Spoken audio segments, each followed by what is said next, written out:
નમસ્કાર દર્શક મિત્રો, મહામંથન મંતવ્ય ન્યૂઝમાં આપનું સ્વાગત છે।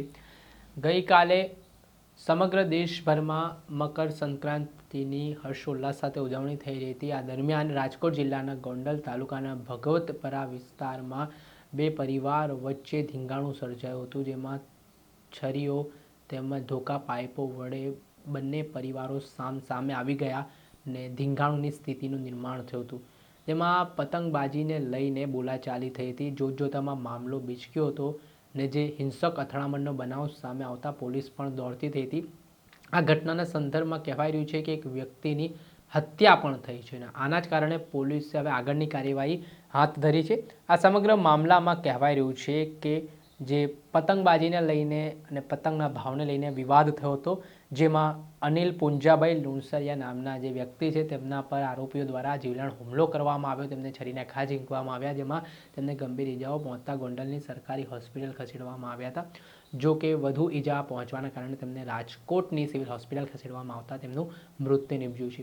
આ ઘટનાથી મૃતકના પરિવારજનોમાં ઘેરા પ્રત્યાઘાત પડ્યા છે અને જે સામાન્ય બોલાચાલીનો ઝઘડો જે રીતે ઉગ્ર સ્વરૂપ ધારણ કર્યો ને જે વાત હત્યામાં પલટાઈ છે, તેને લઈને હવે પોલીસે પણ સામા પક્ષે હત્યા અંગેનો ગુનો નોંધી કાયદેસરની કાર્યવાહી હાથ ધરી છે। આ ઘટનાને લઈને શું કહી રહ્યા છે રાજકોટ ગ્રામ્યના એસપી, તેમને સાંભળો। ગઈકાલે ગોંડલમાં ગોંડલ સિટી પોલીસ સ્ટેશન વિસ્તારમાં ભગવતપુરામાં અને આપણે ઉત્તરાયણના પર્વ દરમિયાન પતંગબાજીને લઈને બે લોકો વચ્ચે બહેસ થઈ અને તમારી પતંગ 8 આનાની પતંગ છે એને આ વાતથી બહેસ શરૂ થઈ અને પછી આપસમાં એ લોકો ઝઘડો કર્યો અને આ ઝઘડામાં એક માણસ જેનું નામ અનિલભાઈ પુંજાભાઈ લુણસિયા છે એને 3 જગ્યા છરીના ઘાવ મારવામાં આવ્યા। આમાં સમા ઝઘડામાં જો આમાં આરોપી છે આ અનિલભાઈની ડેથ થઈ ગઈ અને આમાં જો આરોપી છે એને પણ ઈજા થઈ છે।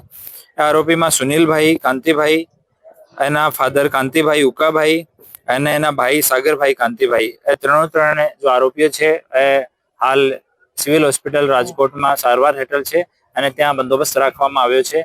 અને આવો બહુ દુર્ભાગ્યપૂર્ણ બનાવ છે। અમે લોકો પહેલાથી લોકોને અવેર કરતા હતા કે એકબીજાની સંવેદનાનો, એકબીજાની ભાવનાનો ધ્યાન રાખીને ઉત્તરાયણનો પર્વ મનાવવાનો છે। એક દુઃખદ બનાવ બન્યો છે। આમાં 3 આરોપીને ત્યાં ડિટેન કરવામાં આવ્યા છે હોસ્પિટલમાં, ત્યાં બંદોબસ્ત રાખવામાં આવ્યો છે, એની સારવાર ચાલુ છે અને સારવાર પૂરી થયા પછી એના વિરુદ્ધમાં કાયદાકીય કાર્યવાહી કરવામાં આવશે।